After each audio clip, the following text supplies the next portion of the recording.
Pokemon Go, the mobile phone game, is everywhere. At the pyramids in Egypt, the Eiffel Tower in Paris, the Great Wall of China. But if you're not one of the millions of players, I know just the person to tell you about it. Sort of. Yes. As of today, I'm now a player. You can see it here. As Femi mentioned, it's something you play on your smart device. Currently, the servers are overloaded, but the idea is to get you out of your house and try to catch Pokemon players. And the more players you catch, the stronger you become. I never thought I'd hear Malika Bilal say that she's a player, but there's always a first for everything. We will get deeper into Pokemon Go in just a moment. I'm Femi OK. I'm Malika Bilal, and you're in the stream. Bonjour, my name is Elizabeth Leponce. I'm a game designer, artist, and writer, and Anishinaabe, Métis, and Irish, and I am in the stream. Pokemon Go has gone viral since it launched over a month ago. The game overlays animation with the real world and has been downloaded over 100 million times in more than 70 countries, including countries where it's been banned or hasn't even launched yet, like Iran and China. The game became available over the weekend in Southeast Asia and Asia Pacific, with more countries planning a rollout soon. It's even made its way into politics. You're playing the Pokemon thing right there, aren't you? I'm just giving a... Did you get one? I don't know who created Pokemon Go, but I'm trying to figure out how we get them to have Pokemon go to the polls.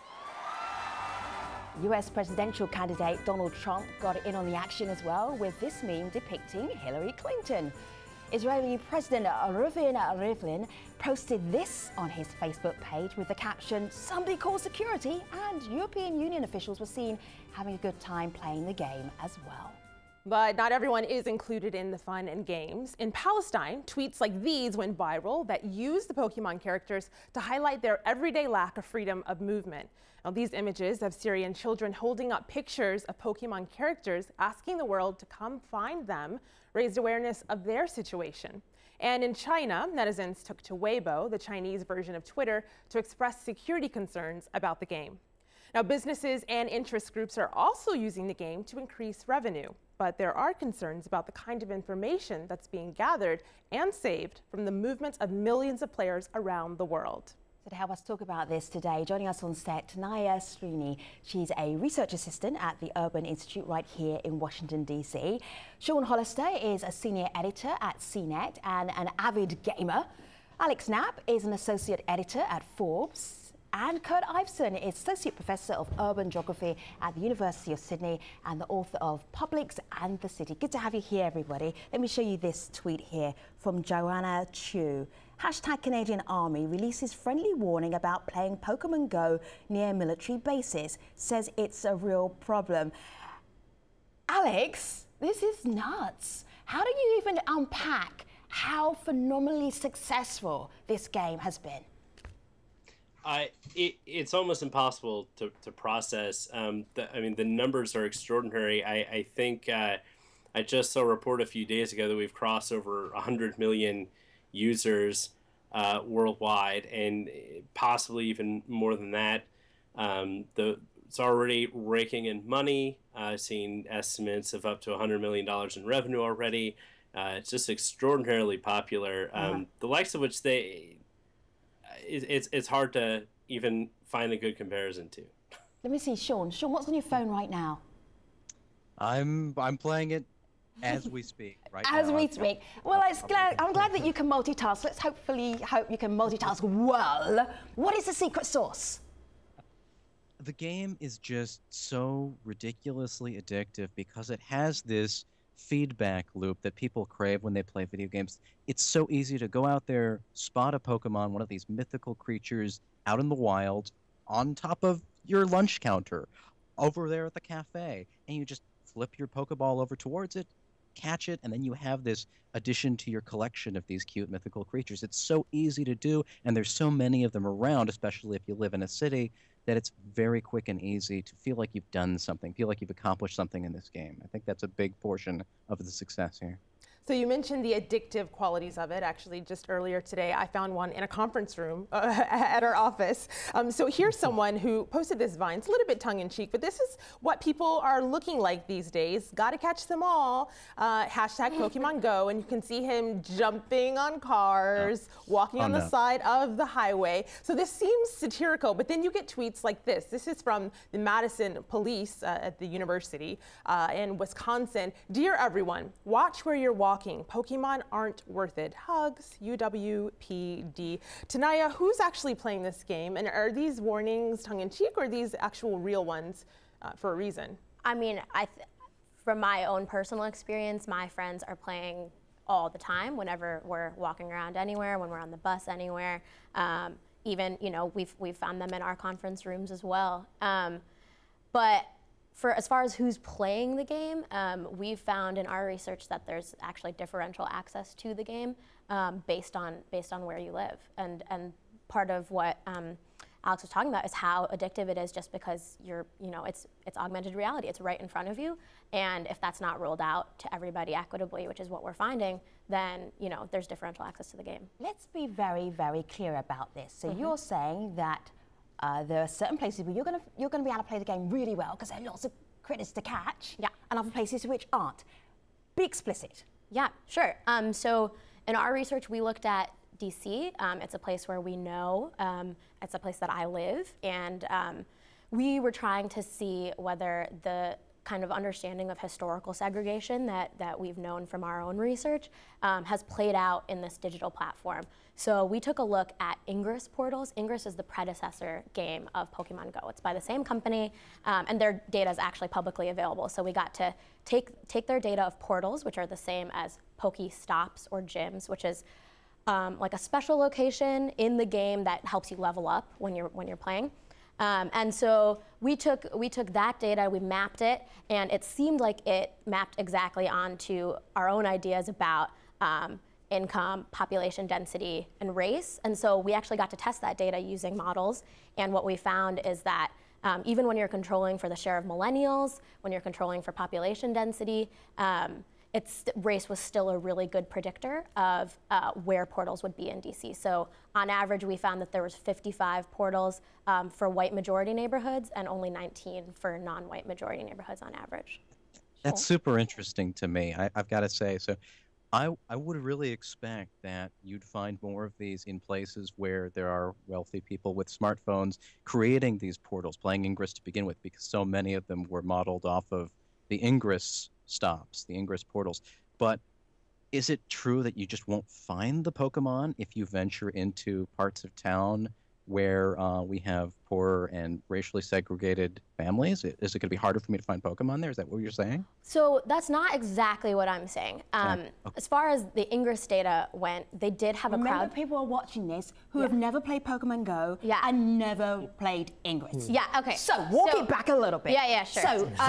So basically, Sean's saying, if I'm in a black neighborhood, can I play Pokemon Go less than if I'm in a white affluent neighborhood? So if you just make it very clear, very simple. Right. If you play in a black neighborhood in DC, so that's east of the river, east of the Anacostia River, what we're finding is that you can't level up as quickly because you don't have. You can't climb up the ladder as fast. Right. Get those levels. Right. Unless you pay. Possibly as in life. Interesting. Interesting connection. Yeah, but so if you don't have those Pokestops or gyms, you actually have to pay, and that's how the game is creating revenue. All right. Let me just bring in Kurt here. Kurt, you had a story about a park that you knew about that suddenly had a lot of people heading there to play Pokemon Go. Why was that an issue? Yeah, well, I think the question about whether all players are equal here and how the digital layer that gives us the Pokemon and the important places to level up, like the gyms and the Pokestops, interact with the physical public spaces in the cities where the game's available is something that's, I think, really interesting to me. So Tanaya's research is so interesting, showing the uneven distribution of the digital infrastructure of the game. But the other question that we have to ask is, as people walk around cities trying to find these, important bits as they're playing the game, not everybody has equal access to the public spaces that they need to access to play the game, right? So there have been obviously stories about whether people of colour feel comfortable walking around staring at their phones in different neighbourhoods. And we've got to ask questions about women's access to public space and children's access to public space, and whether some people are sort of more vulnerable as they're out there either on their own or in small groups, you know, playing the game. And I guess the thing that happened here in Sydney adds another layer of complication, right? Which is that one of the really awesome spots to sort of level up in Sydney was just this tiny little suburban park, just a few kilometres down the road from where I am right now, actually. And so this very quiet neighbourhood park suddenly found itself with hundreds of people trying to get their cars into the neighbourhood to park, to play the game. There's suddenly no grass left there. The kids there goes the neighbourhood. Yeah, right, there goes the neighbourhood, just with people staring at their phones, like, looking around, staring at their phones. And it's kind of... So the council there have actually written to Niantic, the game's owner, saying, can you please get rid of this thing because we can't cope with the people that are sort of flooding into our neighbourhood. So Kurt, and that's a really interesting... Oh, sorry. Well, it sounds like what you're saying is one of the critiques that I've seen online. I want to share another one because we got several tweets like this. This is Sharifa, who's watching this live. She just tweeted in, there's so much more important things happening in the world, like Syria, like Palestine, like Yemen. So on that note, Sean, I want to show you something that someone in Syria is doing related to Pokemon. Oh, yes. This is a project called Pokemon Go. The artist is Khalid Akil. You can see his images here on my screen. He's using this project to show the Pokemon characters, the little monsters, and kind of transposes them on scenes in Syria. Now, he told us why he did this in a video comment. I want you to have a listen to what Khalid said. Yes. The impact of my project, Pokemon Go in Syria, was great. And I think I achieved what I was looking for, which is like to draw attention about what's going on and happening in Syria in general, in my city, Aleppo, and the children, which they are the first victim of any war. These images have resonated with people around the world because people, they are tired of watching graphic images from war. So Sean, what do you make of the efforts of people to kind of move this beyond just a game? Yeah, I think this is hugely important, and not just that, but I think Pokemon is an amazing way to do this. It's an amazing way to draw attention to things that are perhaps more important than a video game, because with Pokemon, I don't know if you've seen, but a lot of our readers probably haven't seen, but you catch these Pokemon through the lens of your smartphone. Your smartphone camera's turned on, and you can see these digital mythical creatures on top of real-world locations. Now, those real-world locations could be everyday things like a kitchen counter, but they could also be, as this artist has depicted, these war-torn scenes with these children, and it gives you this amazing juxtaposition between the trivial, the nature of Pokemon, where this is a video game, this doesn't matter. This is something, in fact, that only, you know, perhaps affluent people with smartphones and people with a lot of free time on their hands even have time to go around and catch these creatures. This doesn't matter at all. And yet, you put that right next to this image of these Syrian children crying out for help. You know, if you can pay attention to this video game, if you have the time to catch these creatures, why don't you have the time to help me? I'm really in a bad state here. I'm really suffering. It allows you to create this amazing visual juxtaposition. True. But I think even when we're not talking about those extremes, to tie into what Kurt was saying, there's a really important precedent that's being set with these games from a digital perspective, because like what we're talking about in our research is place, and this game is drawing people out into the streets, right? Mm-hmm. They're engaging with their neighborhoods in new ways, they're discovering new areas, they're engaging with new people that are out there also searching for Pokemon. And when that access to space, that public space, isn't being used in the same ways and isn't able to be used in the same ways by the same people, that's where the problem is, right? Tonight, let me show you this though. This is from US Today, and it's right here. Children's Hospital using Pokemon Go to get patients out of bed. Right? Yeah. So they might be messing up a beautiful park in Sydney, but if you get little kids who don't want to get out of bed and they're really poorly, and it's a bit sad that the phone is going to get them out of bed, but it doesn't matter. Little sick kids getting out of bed. Yeah. Win? It's gotta be. Well, yeah, I mean, that's it, as long as everyone gets access to it in the same way, right? And so that's an amazing thing. There's so many other stories about people, signing up for, voters canvassing and things like that. There's fitness benefits to the game, and so what I'm really concerned with is that those opportunities with this game are rolled out equally. Sure.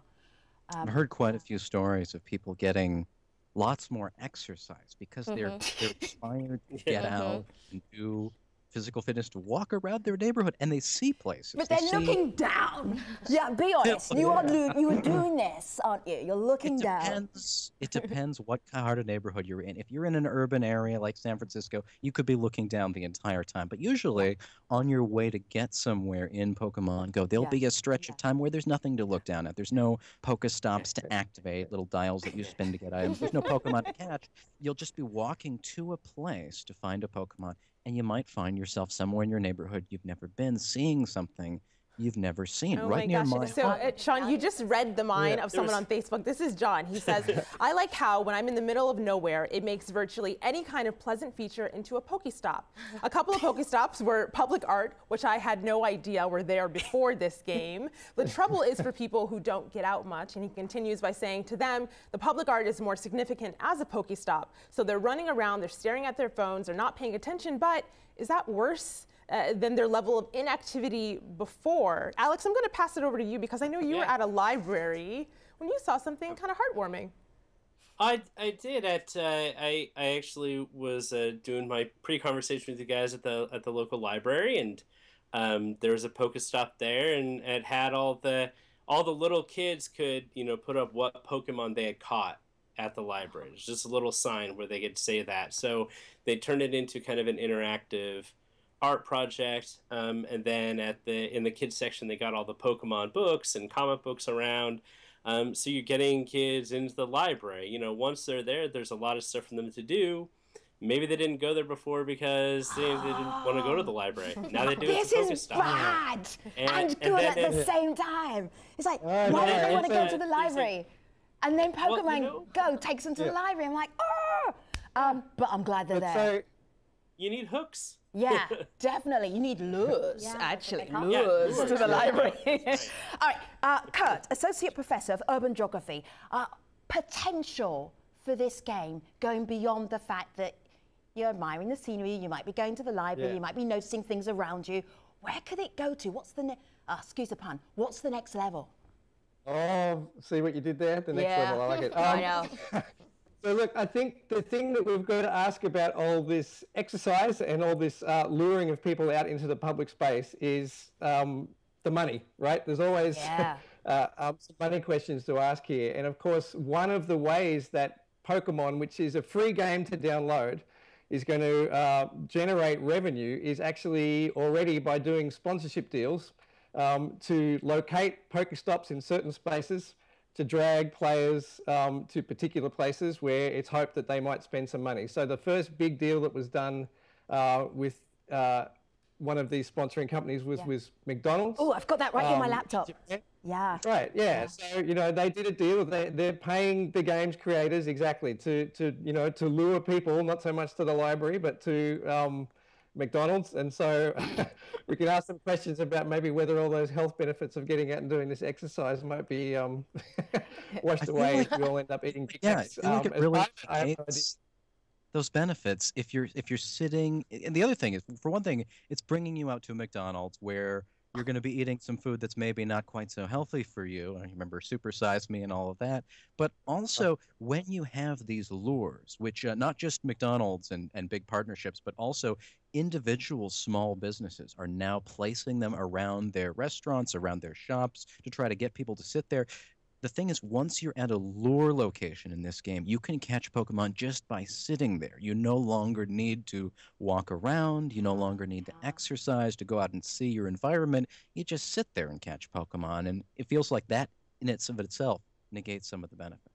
So when we talk about the future, there's two ideas here on Twitter. This is Krista, and she says, Pokemon Go being a success means we're going to see more augmented reality games that future impact intrigues me. So on the one hand, you have intrigue. On the other hand, you have concern. Fernando says on the downside, people are definitely giving up their privacy and they're making government surveillance easier. Alex, what do you make of some of the privacy concerns? You know, the privacy concerns aren't any greater than having a smartphone in the first place. I mean, if you don't know this, if you have a cell phone, it doesn't even have to be a smartphone. It can be a dumb phone. Your location can be tracked pretty easily if someone wants to track it. So Pokemon Go doesn't really change that, except maybe making your day-to-day activity more unpredictable for someone who's trying to grab you or something. You know, since you're wandering all around the city now and don't have predictable moves, it might make it harder for them to find you. So, but really, you know, the privacy concerns from this game are the same as having a smartphone overall. There's nothing particular about Pokemon Go that's a privacy concern. What were you going to say? The scale of it, though. I was just going to say, I'm not quite sure I agree with it. That's right. I mean, I think in the sense, there's a very particular set of data that's being shared here with a particular company that owns this game, right? And so I take Alex's point that, as you say, you know, the people that, you know, own the networks on which our phones operate can do that kind of tracking already, et cetera, et cetera. But, you know, as a game company now has access to this data as well, because as we're playing the game, we're sharing that data with Niantic. And so I think there are some, you know, as you say, some privacy issues that are raised out of that. But for me, a really interesting thing is also about even that aggregated data becomes a potential source of revenue for the company. So this is kind of marketing gold here. So if you think about, there was one incident a couple of weeks ago where a rare Pokemon kind of appeared in Central Park out of nowhere, and we saw these crazy crowds just rocking up to try and catch it. Now, think about what that has just done in terms of the construction of data. What the company now knows is we have a data set of who is prepared to drop everything at this particular moment to get to Central Park. We know where they've come from to get there. We know where they've gone next. Yeah. We know how long they've hung around. We know who they've gone with. And, you know, that kind of information is, even in an aggregated sense where it's de-identified, is kind of marketing gold, right? For Niantic to be able to sell on to people who might want to put on promotions in a city like New York that are targeting a particular demographic. You know, we know whether they're going to be prepared to be lured to a particular place at a particular time of day, thanks to some of these events that are built into the game. I just wonder. I wonder if they could even take it a step further and actually direct the flow of traffic around a city, direct people to certain locations and through certain streets based on the way they place Pokestops and Pokemon in the digital fabric of the world. Yeah. I don't know if it gets better or worse with this like crowdsourcing idea that might be reinstated. It was a part of Ingress and then they took it down, and Pokemon Go doesn't have that option where people can suggest locations for Pokemon to be. So I don't know if privacy gets better or worse. It at least gets a little more egalitarian, a little more diverse. Milika. So I want to give the last comment to someone who is reportedly a Pokemon Go master. This is Nick Johnson, who has completed all of the levels, he says. And he sent this video comment from Hong Kong where the internet is a little wonky, but the comment is great, so have a look. I think Pokemon Go is really just an example of something that's been true for a while but hasn't really been recognized, which is that gaming is no longer sort of a niche industry. It's really pretty ubiquitous. It's everywhere, and it's really connecting people and bringing people together. I think you're seeing that with Pokemon Go. I've now traveled all over the world, and I can say that in every city I've been to, you can find between dozens and hundreds of people all coming together and cooperating together and playing together in a way that is pretty unique. So he has been all over the world, has caught them all, Femi. Is that a job? Well, it could be now. That's I could do that job. We could do that job. So, another interesting equal access point. Yeah. Because there are Pokemon that are unique to countries. So in order to catch them all, you actually have to be able to travel. Yeah. Right. Not everyone can do that. Okay, gotta go. Got a passport to, got a visa to get, a few visas to get. Guess it's been great having you. We're not done yet. So Tanaya and Sean and Alex and Kurt, we are taking you online to our online post show at stream.aljazeera.com. So we'll see you there. Thanks for watching, everybody. See you soon.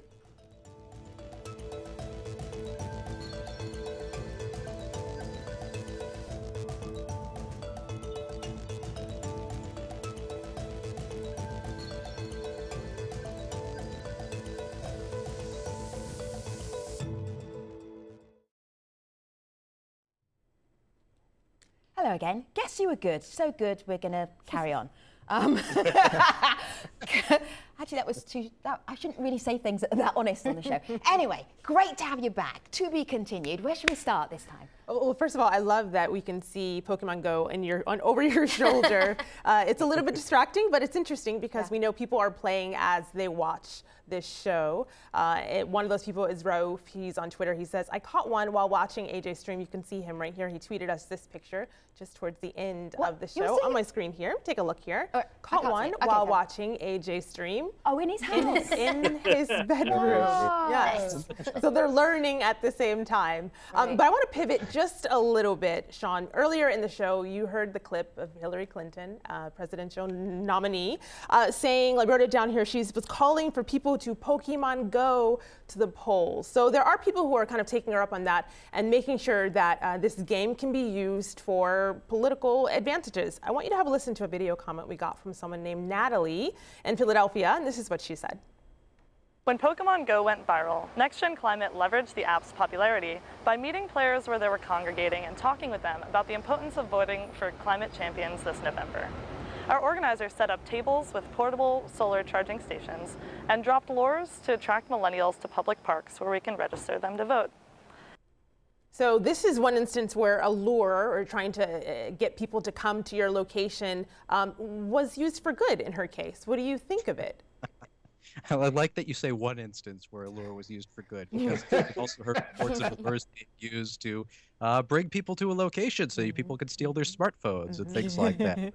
But yes, in this instance, it's definitely on the agenda of any organization, any group that wants to advance something. Every group like that wants to be cool, and so they want to grab whatever the latest phenomenon is and grab on, pull on those coattails and ride it as far as they can. And Pokemon Go is so huge that it makes sense for all kinds of organizations to hop on. But the fact that it is also in the real world where they can pull people in who might not have thought to go to a place, they just simply, I don't know if a lot of the folks on the stream have seen, but when you're playing this game, you'll have this map. I'm trying to bring it up now. You'll have this map on your screen where you can see where the lures are at nearby. I don't know if you can quite see it. Put it right in front of your face, Sean. See where they are in front of your face. Yeah. Without knowing what you're going to find when you get there. So if you just plant lures around the world, you'll find people showing up who didn't know that you were advocating a cause, and then all of a sudden you can reveal, hey, we understand Pokemon is cool, and we understand something else that you might not be thinking about as a player, but that you might be able to make a difference in our world. I really like that. All right. I mean, actually, that goes quite nicely to this. This is from the World Wildlife Fund in South Africa. How do we get people to care about nature? Why is caring for nature not catching on like Pokemon Go? It feels like a little bit of sour grapes here, and we hear it a lot for cultural phenomenons where organizations, causes are trying to leap on the cultural phenomenon to see if they could get some bump from that. Is that even possible? I'm just thinking, Alex, is that possible that you can kind of play off Pokemon Go and then help your cause, whatever that cause might be? Yeah, I think you absolutely can. I think that one maybe bad way to do it is to complain that people are playing the game and not paying attention. Sorry about that, WWF South Africa. Yeah, I mean, why not, gosh, I haven't looked this up, but surely some bird watching community has said, like Pokemon Go is basically virtual bird watching. So why not do that to get into the hobby? The Hillary Clinton campaign, to get to the earlier point, the Hillary Clinton campaign actually lured people in Ohio to voter registration booths to get them registered to vote. So, I mean, if you want to persuade people, if you want people on board with your cause, then have fun with them. Don't complain that they're having fun and not doing your cause. I think people are really savvy these days to being sold. They want to know that something feels genuine. And for something like this, if it's wildlife, if you're in a wildlife wildlife conservation or something like that, why not point out the features of the Pokemon? Let's take a look at the biological features of these Pokemon that relate to real life animals. Get people interested in their biology and and how these creatures, drew on inspirations from real world life and from myth as well, and get people interested in those subjects. Kurt, what are you thinking? Yeah, but I was just going to say, Femi, one of the things that I think is interesting here is to push the discussion out to augmented reality more broadly, and whether we might also see, with the popularity of this game, a growth in kind of the production of different kind of augmentations and layers on top of our kind of reality that people like WWF or others might experiment with. So one augmented reality app, for example, that's been based out of New York City, that's been up and running for a couple of years, much more underground, but one called Republic, where some anti-advertising campaigners have actually got an augmented reality program where you can, hold up your phone or your tablet in front of a billboard and have the ad replaced by an artwork that they've commissioned to be in a particular part of the city at a particular time.